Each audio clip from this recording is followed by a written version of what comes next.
posisi awalnya pasiennya tidur terlentang, terus kemudian shouldernya nanti harus didepresikan.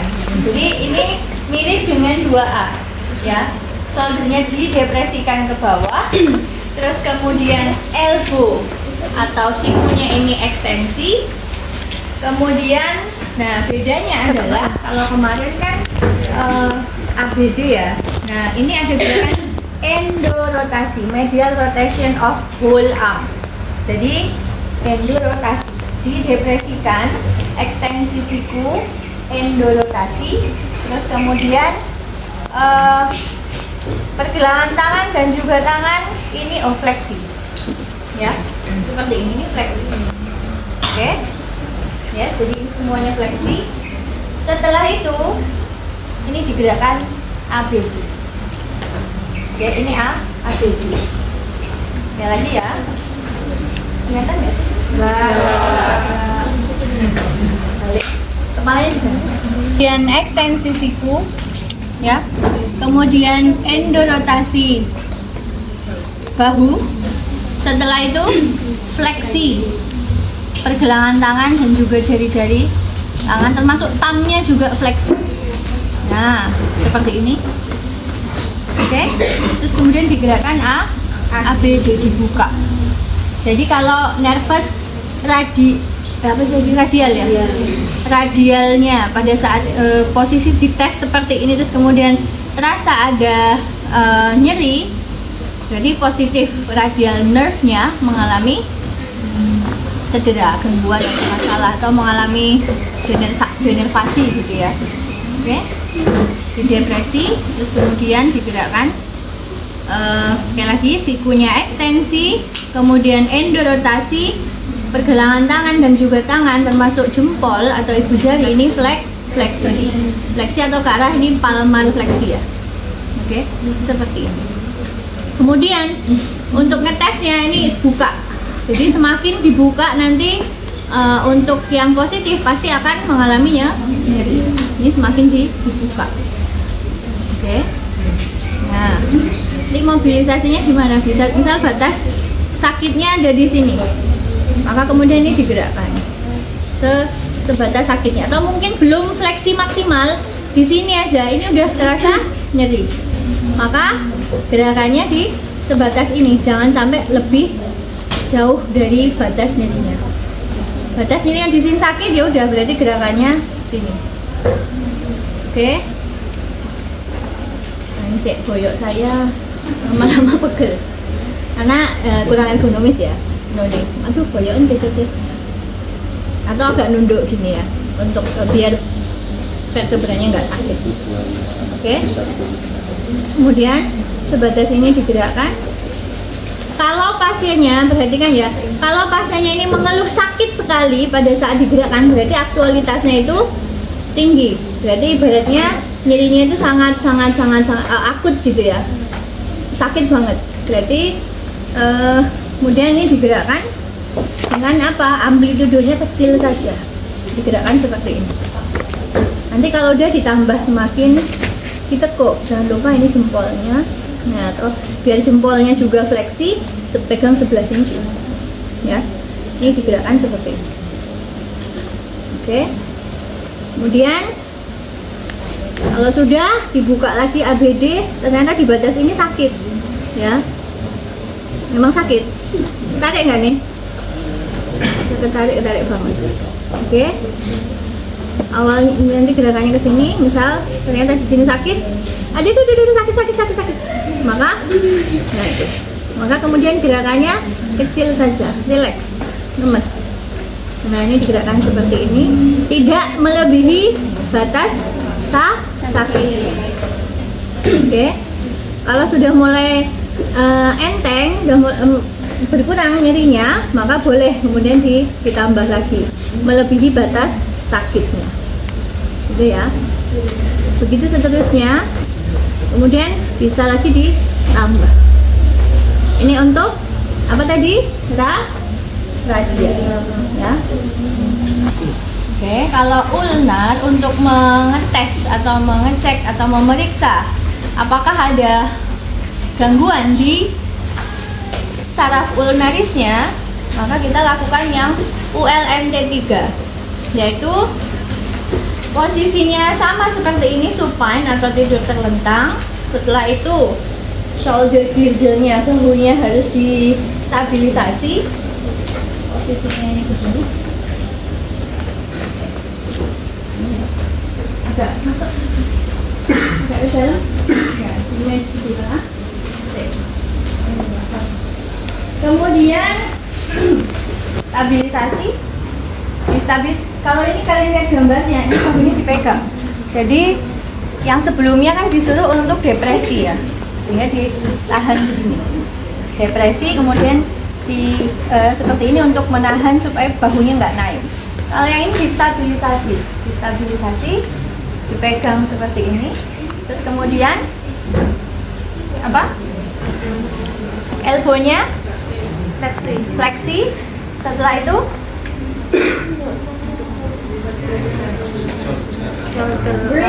shoulder girdle stabilisasi. Pergelangan tangan dan ekstensi. Tangannya ekstensi. Kemudian forearmnya pronasi. Pronasi itu berarti gini ya. Ini supinasi, yang ini pronasi. Setelah itu elbownya fleksi. Elbow fleksi, terus kemudian shouldernya lateral rotasi. Berarti ini.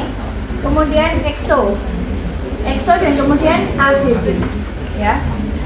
Oke, yang ini agak panjang ya. Yang pertama distabilisasi, kemudian tangan, pergelangan tangan ini ekstensi, terus kemudian forearmnya adalah pronasi.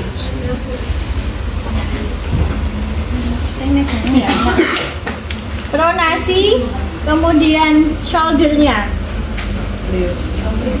eksorotasi, eksorotasi, kemudian di ABD kan, gini ya. Sakit ditarik, mana yang ditarik? Yes. Oke. Sekali lagi, stabilisasi bahu. Kemudian kalau mau yang ini ya, lututnya, sikunya ditekuk. Langsung bisa. Stabilisasi, kemudian sikunya ditekuk, jari-jari ini ekstensi, pergelangan tangan dan jari-jarinya ekstensi. Setelah itu pronasi, kemudian eksorotasi bahu. Eksorotasi bahu dan digerakkan ABD. Sakit? Sakit. Nah, oke, kalau misalnya segini kok sakit. Kalau saya tambah sakit. Kalau sekarang ini yang saya tambah ABD-nya, saya bahunya semakin ABD, sakit? Enggak. Lagi-lagi. Sudah sakit ya. Ini ada sakit. Oke. Ada. Nah, pronasi, kemudian ini apa doang? Pronasi, kemudian eksorotasi. Tarik. Yes. Yes. Dan ini untuk yang tiga.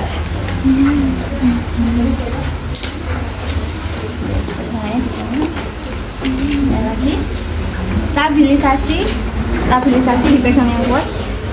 Sini fleksi, kemudian pronasi, eksorotasi bahu, ABD. Aduh.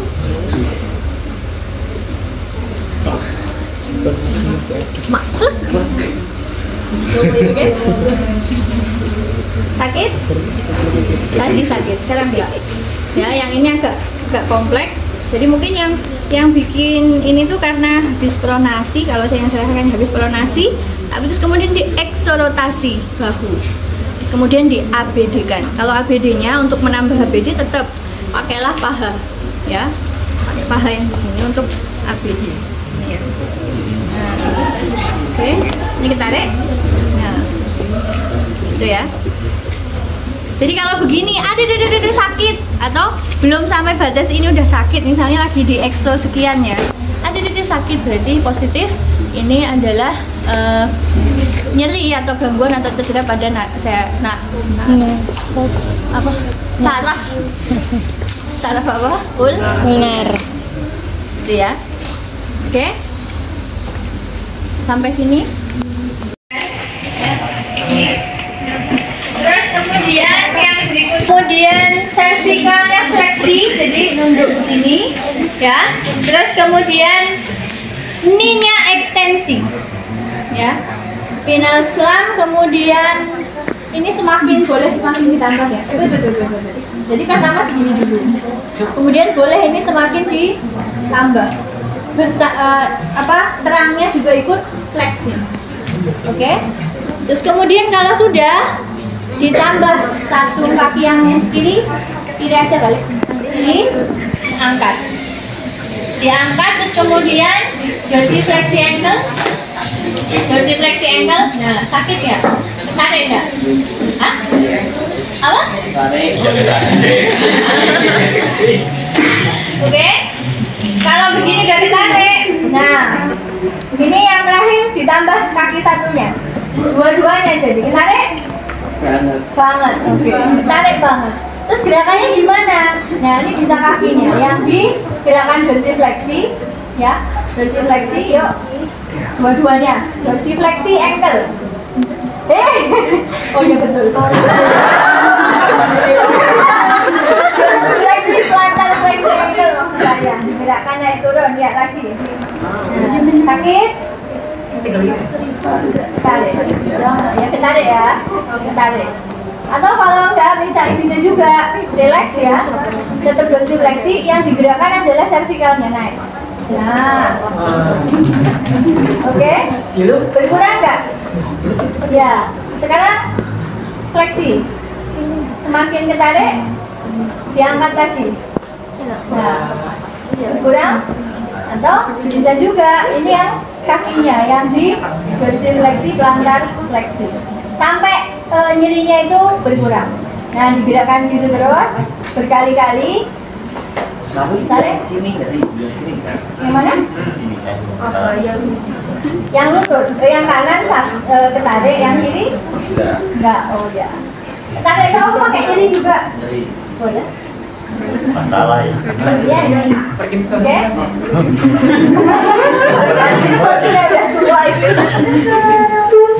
Oke, ya lagi naik ke atas, bawah. Nah, mulai bergerak nggak kira-kira? Masih terus kalau masih. Oke, itu ya. Jadi ini yang slam test untuk ekstremitas bawah, ya. Sarafnya apa yang kira-kira ditarik pada saat dilakukan slam test? Sarafnya apa yang ditarik? Oke, relax. Pada saat dilakukan slam test, kira-kira nih apa sarafnya? Ada yang tahu? Di tungkai bawah atau di ekstremitas bawah itu ada saraf apa? Ada banyak ya saja nih. Salah satunya adalah ischiadicus gitu ya. Itu adalah saraf yang menginervasi area tungkai bawah. Nah, di sini juga disebutkan positif test. Jadi kalau tadi dilakukan slam test itu akan dirasakan pain atau nyeri atau discomfort, rasa tidak nyaman di area mid thoracic, ya. Kemudian di belakang lutut, ya, di belakang lutut sampai hamstring. Terus kemudian maka tadi bisa dirilis fleksi cervicalnya. Dirilis itu artinya awalnya fleksi, terus kemudian disuruh untuk tegak. Ini dirilis untuk mengurangi nyerinya, ya, atau untuk mengurangi discomfortnya, rasa tidak nyamannya. Oke. Bisa juga tadi release the neck flexion, decrease pain, or increase range of the knee extension and dorsiflexion. Jadi kalau ditambah gerakannya atau range of motionnya ini ditambah, dorsifleksinya, LGS ekstensi lututnya, itu akan mengurangi nyerinya. Makanya harus dilakukan beberapa kali ya. Oke. Terus kemudian ini juga sama ya, mirip seperti SLR atau straight leg raise ya. Jadi biasanya kalau SLR itu kan dipakai untuk mengetes apakah seseorang itu mengalami nyeri punggung bawah atau enggak, ya kan, LBP ya. Kalau kalau diangkat itu positif, bisa jadi LBP-nya positif. Tapi kalau misalnya SLR-nya pada saat diangkat itu nyeri, terus kemudian ditambah dikasih neri bragat itu juga nyeri, ya berarti itu sarafnya yang cedera, ya, sarafnya yang bermasalah. Kalau SLR saja biasanya cukup ototnya ya, tapi nek ditambah neri, ditambah bragat, terus kemudian tambah nyeri, jadi sarafnya juga bermasalah. Oke, sampai sini. Kalau di sini ada lagi posisinya tidur terlentang, terus kemudian cervicalnya yang diangkat, passive neck flexion. Ya secara pasif lemes ya, kemudian cervicalnya diangkat. Nah, ada sakit atau ada kesulitan ya itu. Nah, kalau ini aja, ini untuk yang ekstremitas atas. Kalau tadi yang SLR saja, ini untuk ekstremitas bawah. Ya, sini SLR sekian derajat gitu, tarik, belum. Jadi kalau misalnya ditambah, ini kan, atau mungkin ditambah ini, tambah kepalanya diangkat. Nah, jadi akan tambah sakit misalnya, turun. Ini untuk ekstremitas bawah. Tapi kalau yang di passive neck flexion, necknya, lehernya saja relax ya, nggak relax. Kalau begini kemudian ada terasa nggak nyaman di ekstremitas atas, ya ini juga ya positif, ada masalah di ekstremitas atas. Kalau leher yang diangkat untuk ekstremitas atas, kalau kakinya yang diangkat ini untuk ekstremitas bawah. Oke? Sampai sini? Nah, kelihatan jelas, yang nggak kelihatan bisa di sebelah sana. Di kasur itu boleh di atas tuh.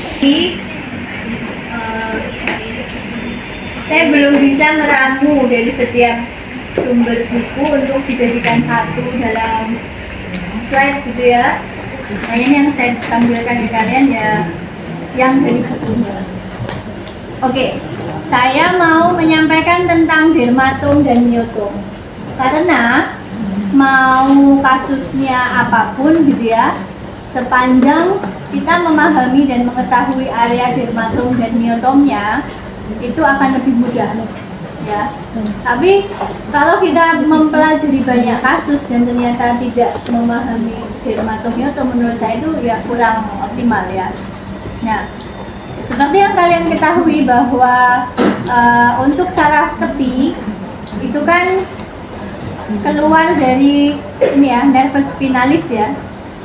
Jadi ini root atau akar sarafnya ini dari C3, C4, C5, C6 sampai S2. Terus kemudian kemarin kita juga sudah belajar area dermatom ya. Jadi begini, misalnya yang gampang ya, C5 ya, akar C5, akar saraf C5 itu dermatomnya adalah di area lateral upper arm. Mana? Di sini ya, yang kalian gambar itu dulu kan sini C5 toh, sini C5, ini adalah area dermatom untuk C5. Berarti C5 itu mempersarafi atau menginervasi dermatom di sini ya kan, di area upper arm, sisi lateral atau sisi samping. Nah, kemudian sekarang kalau dermatomnya itu adalah lateral upper arm ya, maka sesuai dengan sekarang kita arahkan ke myotomnya ya. Myotom itu, myo itu kan otot ya, tom itu kan daerah otot gitu ya. Kira-kira otot yang dipersarafi oleh C5 ya, itu adalah otot yang berfungsi untuk shoulder abduction. Jadi kalau tadi C5 itu di sini, iya kan? Maka gerakan atau myotom untuk area situ adalah untuk shoulder abduction. Jadi pasti, ya makanya harus dicek ya. Kalau orang mengalami keluhan di karena C5-nya yang bermasalah, yang kita tahu dermatomnya itu adalah di sisi lateral, pasti ada masalah juga dengan kemampuan ototnya untuk gerakan abduksi shoulder. Gitu ya. Jadi kalau kita tahu dermatomnya, kemudian sambungkan dengan myotomnya. Kira-kira myotom di area itu fungsi ototnya itu untuk gerakan apa? Ya. Misalnya lagi yang bawahnya gitu ya. Ini. Jadi kalau yang saya baca itu satu otot itu sebenarnya tidak hanya dipersarafi oleh satu serabut saraf. Satu otot itu bisa saja dipersarafi oleh beberapa saraf, gitu ya. Satu otot bisa saja dipersarafi oleh beberapa saraf. Satu otot bisa saja dipersarafi oleh beberapa saraf. Jadi kalau misalnya satu otot dipersarafi oleh dua saraf, ya. Terus kemudian ada kelemahan di saraf yang A gitu ya. Maka ya, saya salah tuh. Satu otot dipersarafi oleh dua saraf. Ini dan ini, A dan B. Ternyata ada masalah di serabut saraf A-nya, ya. Berarti kemampuan otot ini itu kan jadi akan melemah atau menurun. Kenapa? Ya karena salah satu saraf yang mempersarafinya itu mengalami kerusakan. Jadi ibaratnya kalau untuk gerakan ABD itu harusnya dia bisa mampu ya, bisa kuat ya, bisa kekuatan ototnya gitu katakanlah 5 gitu ya.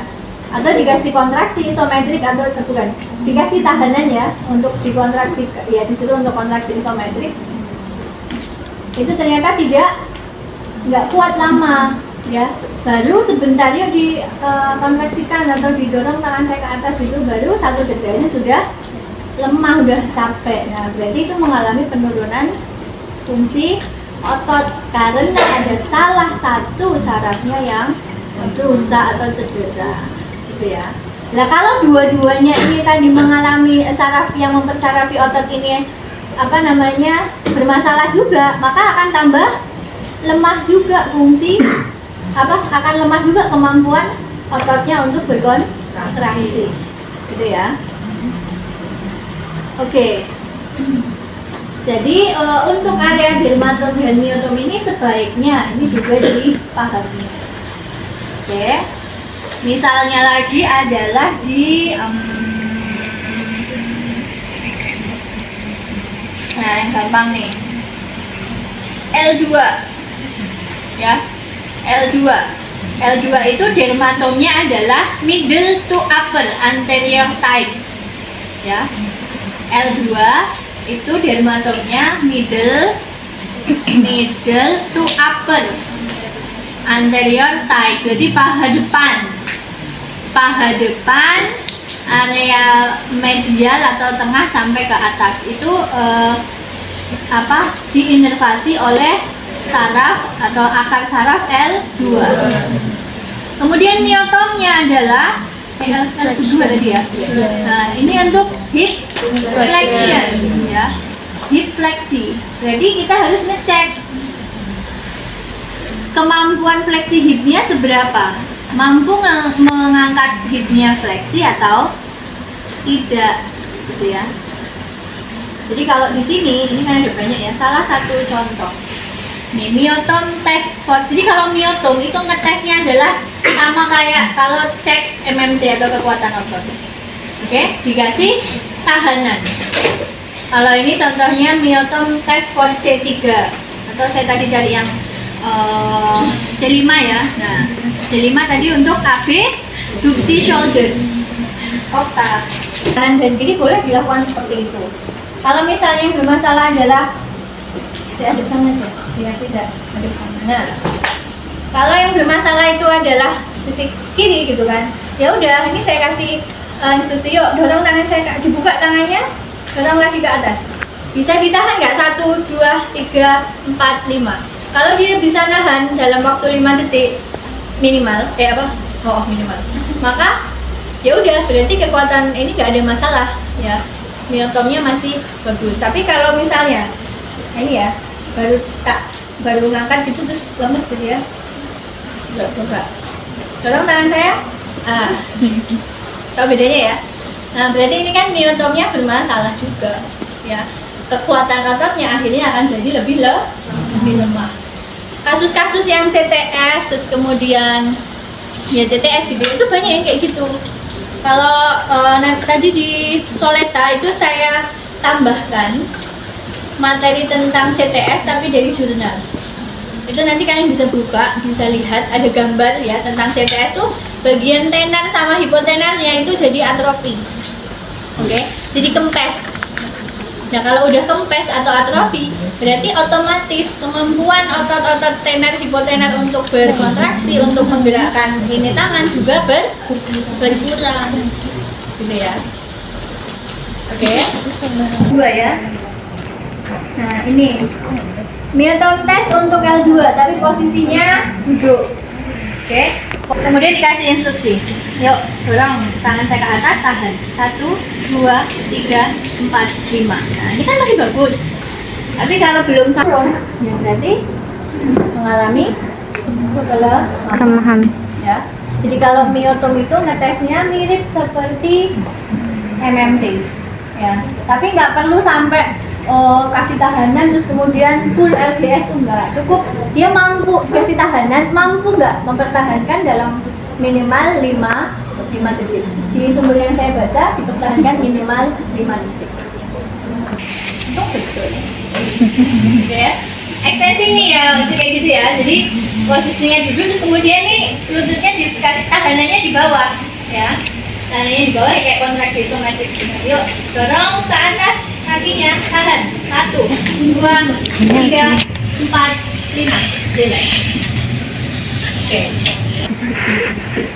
Sampai sini